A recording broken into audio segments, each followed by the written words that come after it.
as Robert has already done, we want to welcome each of you to the first worship service at Forest Hill of our new year, 2021. And we are especially excited for this year for many reasons. First of which is going to be our anniversary service next week. And if you remember last year, as part of our 2020 vision that we had for the congregation, we were going to use that day to focus on those who are no longer members of Forest Hill, specifically those who have maybe gone astray, and trying to win them back to the Lord and reminding them of what it is that they left and trying to get them to come home. We're still going to do that. Next week, we're going to have a worship service with a sermon with them in mind. But also, we're going to have a meal afterwards, and then, of course, our afternoon worship service. And so we look forward to that. But this year, in the year 2021, our new theme is going to be Draw Me Nearer. Draw Me Nearer. We're going to, in the first third of the year, focus on drawing nearer to God in our worship. The second third of the year, drawing nearer to God through prayer. And then the last part of the year, drawing nearer to God through Bible study. And so we're going to start off with worship. You'll be hearing many sermons coming up on worship. Not every sermon on every Sunday will be about worship, but that's going to be our focus this first third of the year. Drawing nearer to God in worship. I want to make a suggestion to you. You can agree with this or not. This is perhaps opinion. True worship is one of the most difficult things that a person of God can accomplish on this earth. Now, I stem that a little bit by saying one of the most difficult things, but perhaps we could even go further and say it is the most difficult thing that a person of God can accomplish on this earth. And so you might be saying, well, Mark, that's not a good thing to say because this is what we do every Sunday. And if you're saying it's difficult, then you're saying that I don't always do it. And that's not what I'm saying. What I'm saying is this, and this is what we're going to try to show throughout this whole series of sermons, the first third of this year.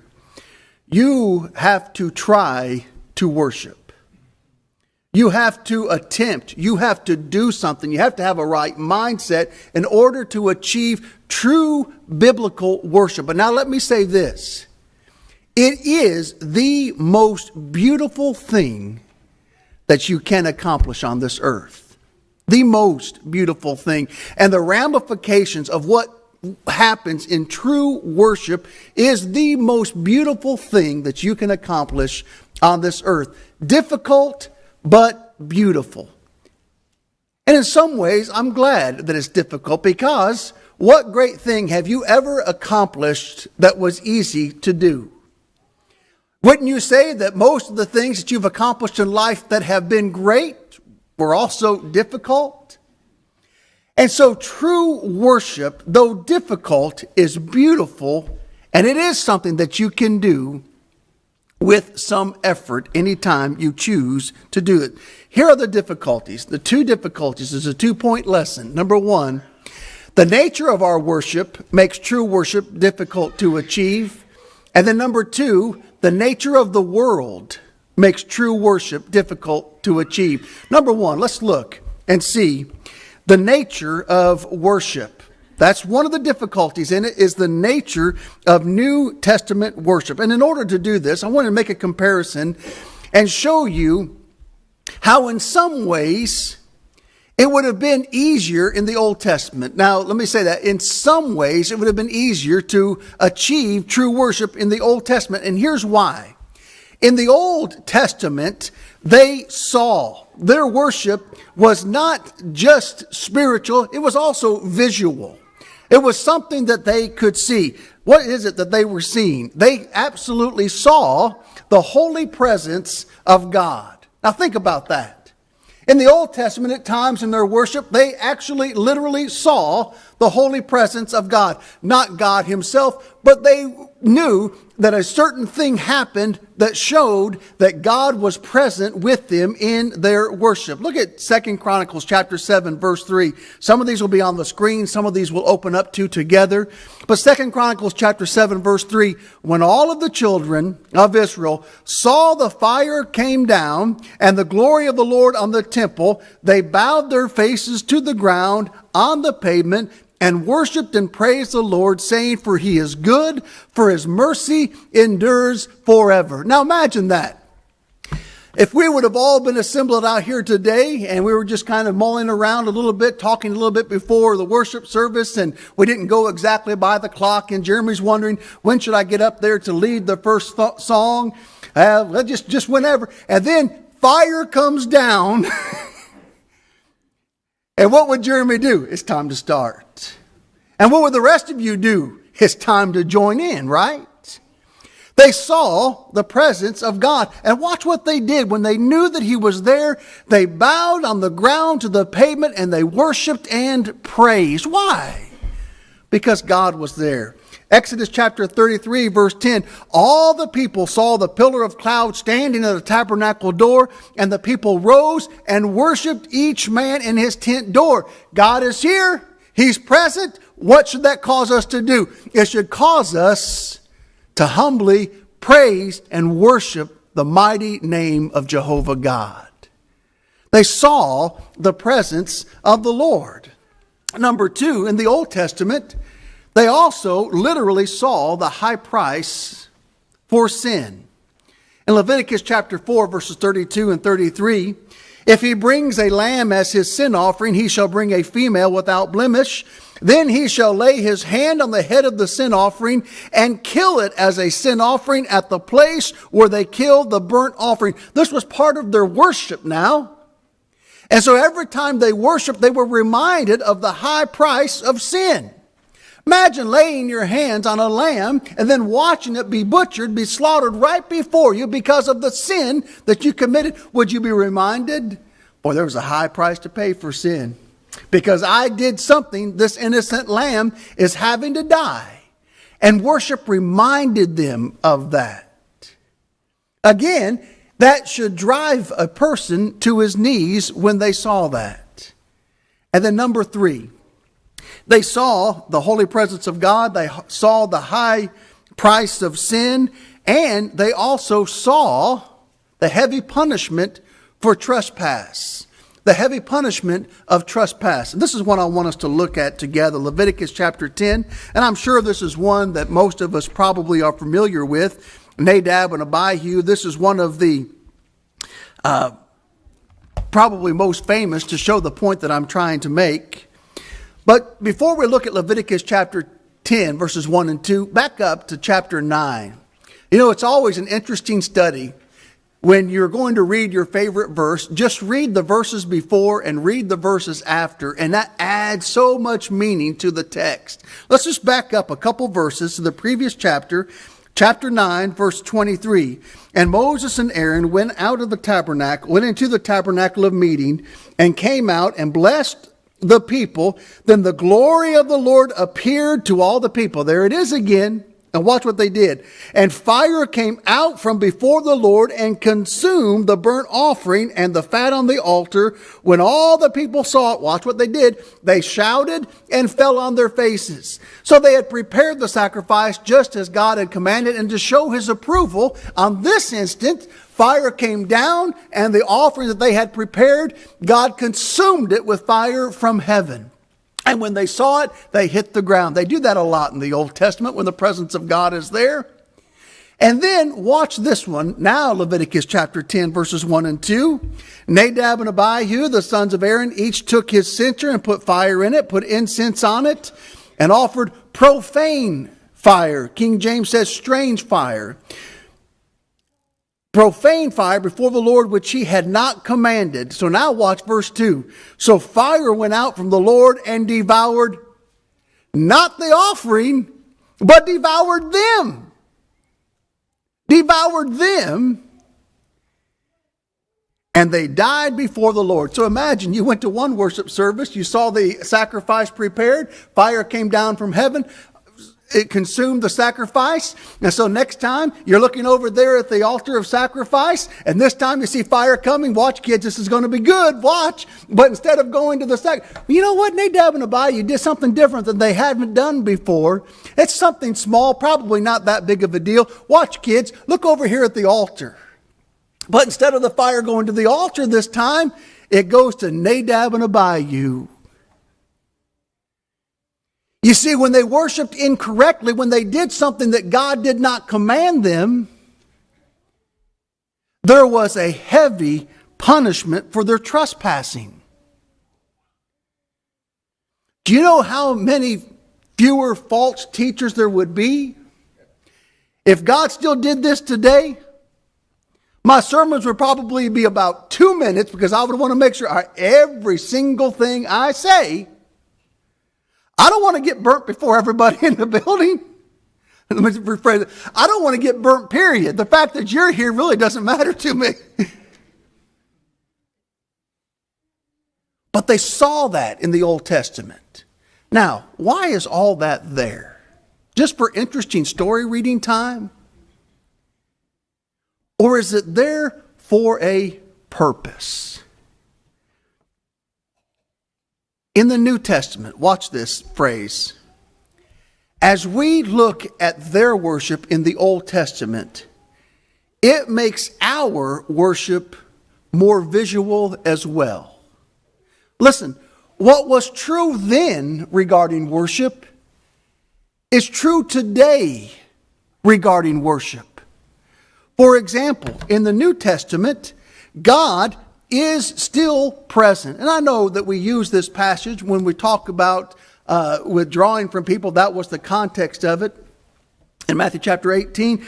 But the fact is, Matthew 18 verse 20, listen to what it says. Where 2 or 3 are gathered together in my name, there I am in the midst of them. In other words, the decision they come up with, Christ says, I'm there right in the midst of them. It's true in that occasion when you're talking about discipline. But it's also true in the occasion where God's people are together doing things that He has commanded. Where is the Lord? There I am in the midst of them. I want you to listen to something very, very carefully. As much as God was present when they worshiped in the Old Testament, He is present today when His people come together to worship. Do you believe that? That God is here today? He is omnipresent, so what's that mean? He's always there, but in a special way, He is here. And so when I think about letting my mind wander, when I start thinking about, I'm not going to sing this song, it's not one of my favorites, or I'm going to let people around me sing a little bit louder, so I'm just going to sing a little bit softer or not sing at all. When I think about that, my God is here. How can I not sing? How can I not pray? How can I not praise? Can you imagine if today, when Michael was going to be leading us in the observance of the Lord's Supper, that as soon as he had said, we're now coming to the part of our worship where we specifically remember our Lord's death, if that time here comes down, or through the walls, Jesus Christ, with the wounds in His hands and the wounds in His feet, and He stood right there, how would you partake of the Lord's Supper today? My point is this: He is here.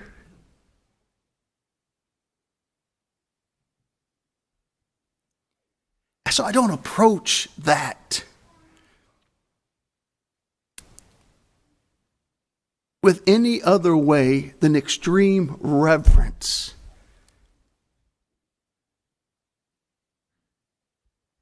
Number 2, there is still a high price to pay for sin. 1 Corinthians chapter 11. I like animals. I enjoy them. Most of the time, I enjoy them. And I would hate to think of a lamb dying for something that I did.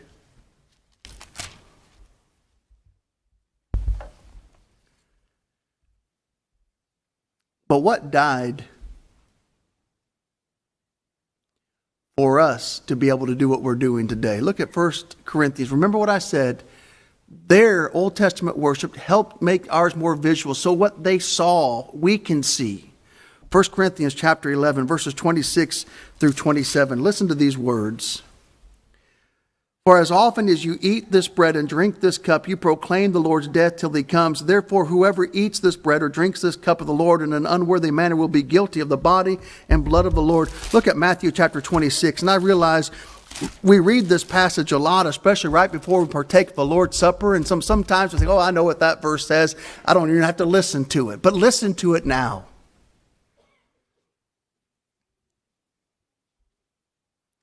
What had to die in order for you to be saved? As they were eating, Jesus took bread, blessed and broke it, and gave it to the disciples and said, "Take, eat. This is my body."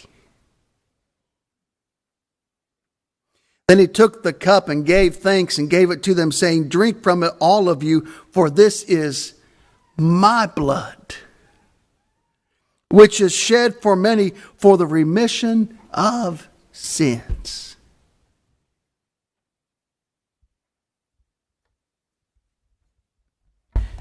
When you took that little wafer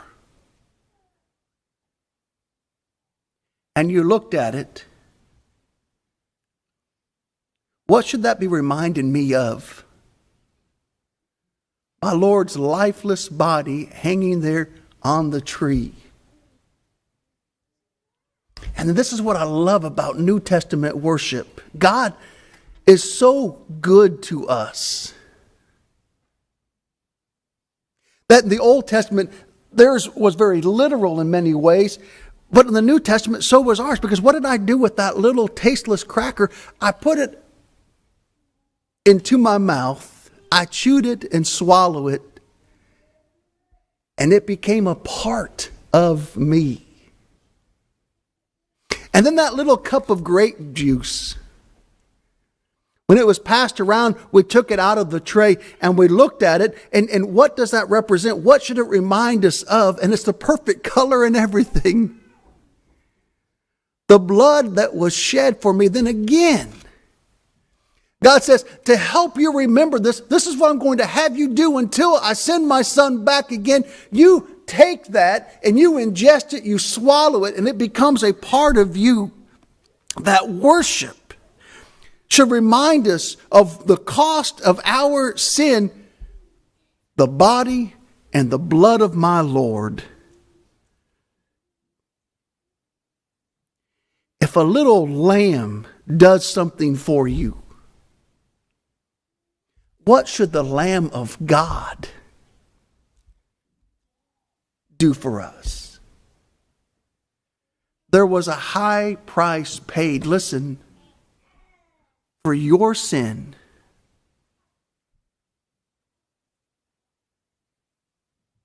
How can I not worship God? And there's still a heavy punishment to pay if my sin goes unrepented of and unforgiven. For the wages of sin is still what? It's still death. What happened to Nadab and Abihu? What happens to me if I die outside of Christ?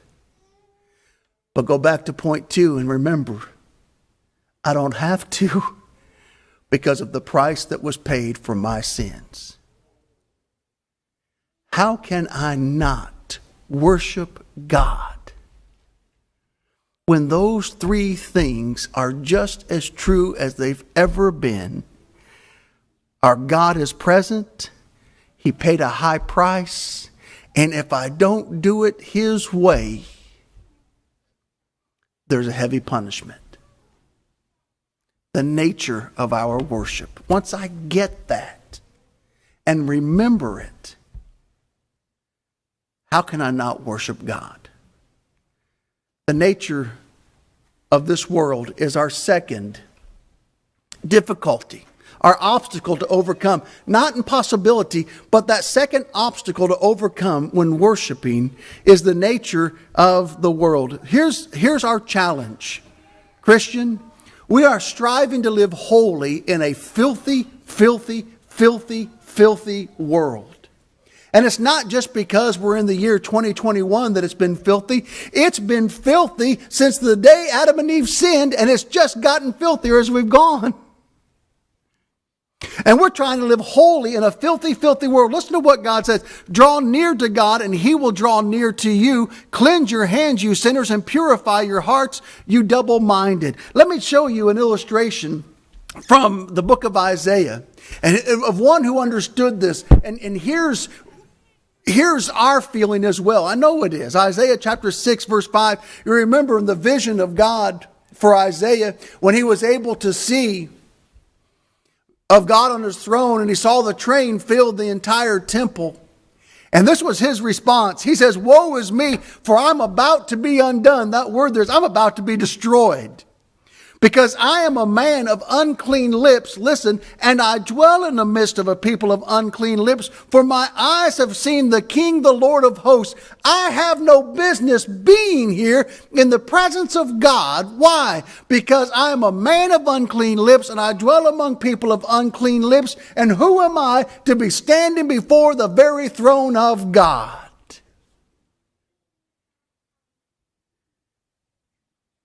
I'm about to be destroyed. Why? Because I know what I've done, and I know what the people around me have done, and I'm afraid they've rubbed off on me more. I'm about to be destroyed. I am undone. I don't deserve to be here. And then you remember the rest of the vision. Well, the seraphim went and got a coal, put it on his lips. You've been purified. That's the only reason that you're able to stay here and live.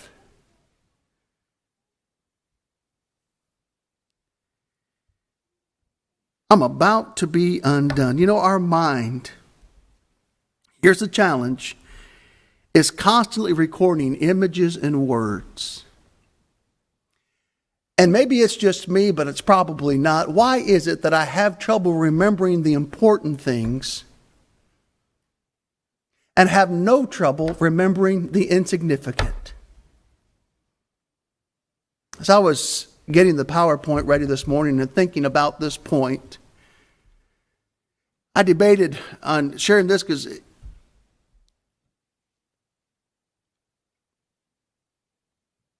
but I think it's important because all of us understand what I'm saying. You know, I could think back to a time when I was 10 years old, and I'll leave this generic, saw something I should not have seen.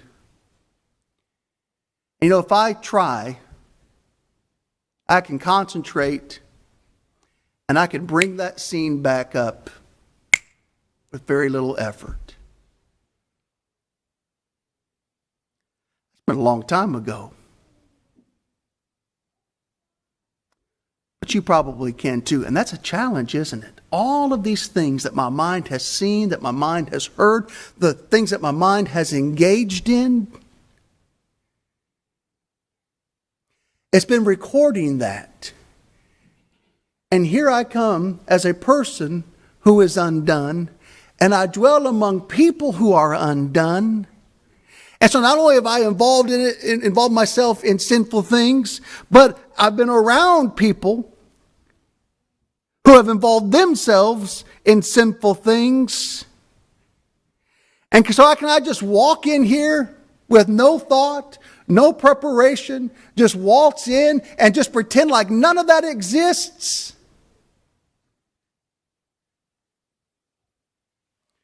What do I need to do?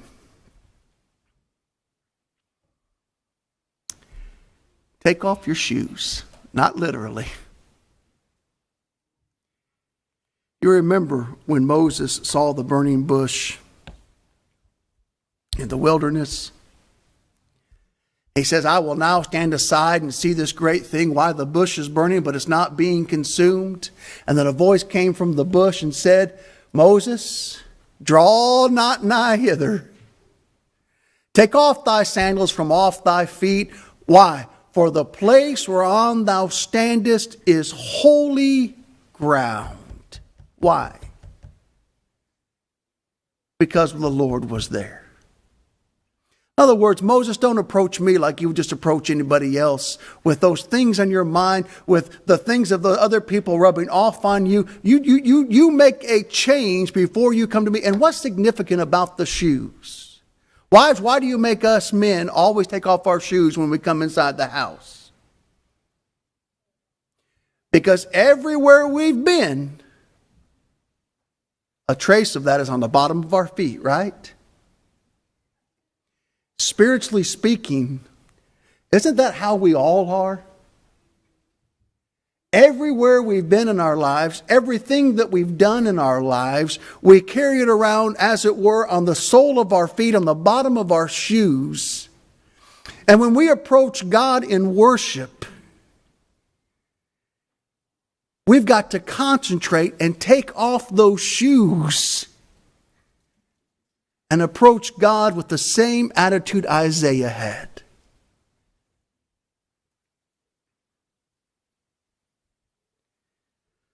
How do I do that? Here's the practical part and the conclusion of the lesson. How do I do that? How, on every Sunday especially,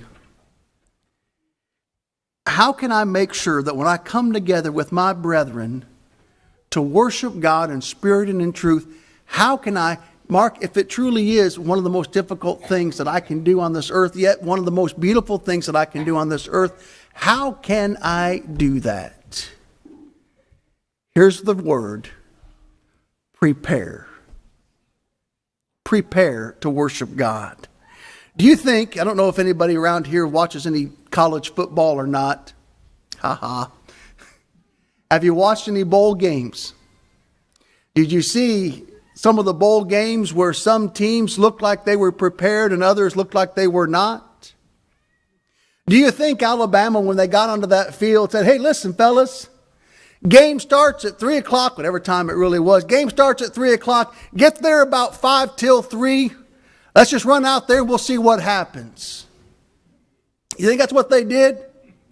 Or do you think they found out, as soon as they found out who they were playing, that they got tapes on that team? They watched those tapes night and day. Some coaches sleep in their office because every time they're awake, they're watching tape. And then they think they got their team together and they say, listen, boys, we're going to practice every single day, so many hours a day, as long as the college governing board will allow us to practice. We're going to practice every minute of every hour that they allow us to practice. And when it comes time to play that team, we will be prepared. And so they practice day in and day out. You think that's what they did? Why? Because they wanted to be prepared. If worship is more difficult than beating another team in football, should I not also prepare myself before I step into a place where I'm going to address God in worship? How do I do that? Number one, learn to be quiet in a noisy world. Learn to be quiet in a noisy world. And you know, hopefully you know me well enough by now. It's almost been 2 years to know that when I ask these kind of questions, it's not to trip you up. It's not to make you feel bad about yourself, but just to get us, myself included, time to think. What did you do this morning before you arrived here? Did you watch some television? What kind of music did you listen to?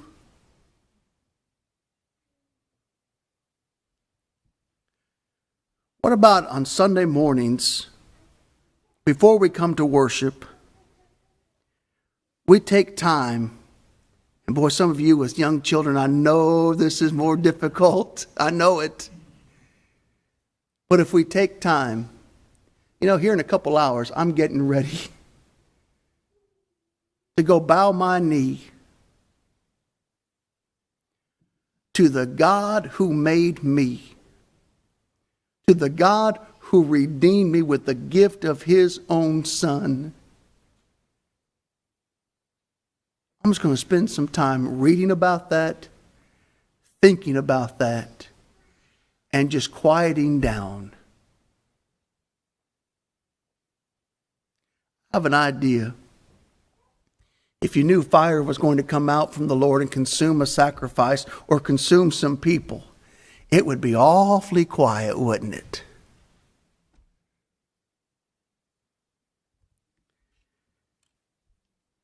Be still in a busy world. Be still and know that I am God.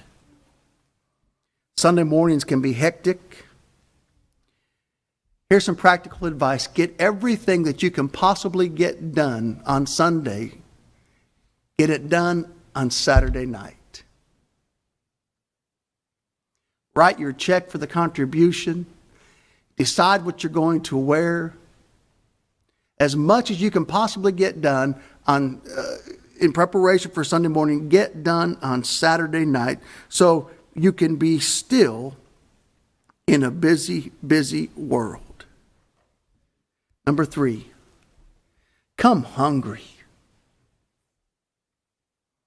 Be hungry in a full world. As the deer pants for the water brook, so my soul pants after you, O God. My soul thirsts for God, for the living God. When shall I come and appear before God? Come hungry. As part of this series, we're going to talk about specifically how to do that. And I'm looking forward to that lesson. I'm tempted to go off into it now, but I'm not going to.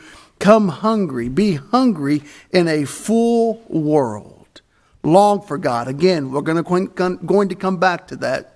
So don't think I'm just dropping that. And then lowliness in a proud world. Humble yourselves in the sight of the Lord, and He will lift you up. Realize, when I come to worship, it's me worshiping God and not the other way around.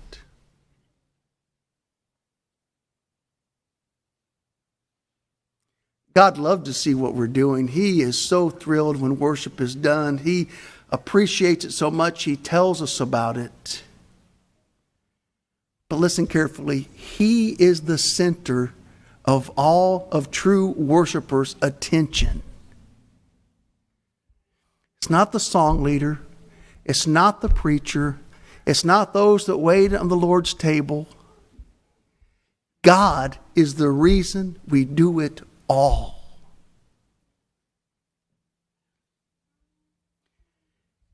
In this series of lessons, here's what I'm hoping that we'll understand. If I mention the name Sir Edmund Hillary, some of you will know exactly who he was, especially when I have this picture behind me. Mount Everest. And what do we know him for?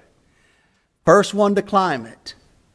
Do you know he failed many times before he finally climbed that mountain?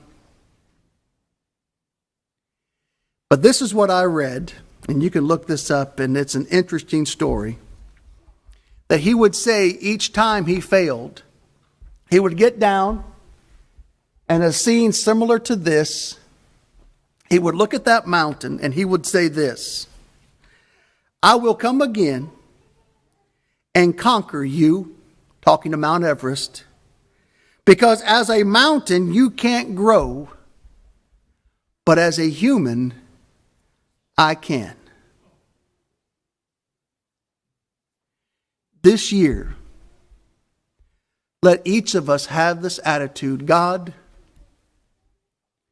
you are magnificent. There's no way you could get any more beautiful, any more holy, any more powerful. God, you cannot get any bigger. But as a human, I can. Do we want to honor God the way He deserves to be honored? Then friends, let's work at it and achieve it and appreciate the benefits that it brings. Are you striving to be holy in a filthy world? Or have you just given yourself over to filthiness? Oh, Mark, I'm not as bad as this person or that person or a lot of the things that people in the world do. That's not what I'm asking. Are you striving to live holy before Almighty God? Friend, I start there because until you have that desire, then there's nothing else that can be done. You want to get bigger? You want to become stronger? And if you have not done so, obey the gospel. Jesus died for you, and this is what he asks you to do. Believe that he did, that he is the Son of God. Repent of your sins. Say, I'm going to strive to be holy in a filthy world. Confess the name of Christ. And then to be baptized. Do for him what he did for you. He died, he was buried, he was resurrected. Will you die to your old self? Will you be buried in a watery grave of baptism? Will you rise up to walk in a new life and live for him and live faithfully unto death?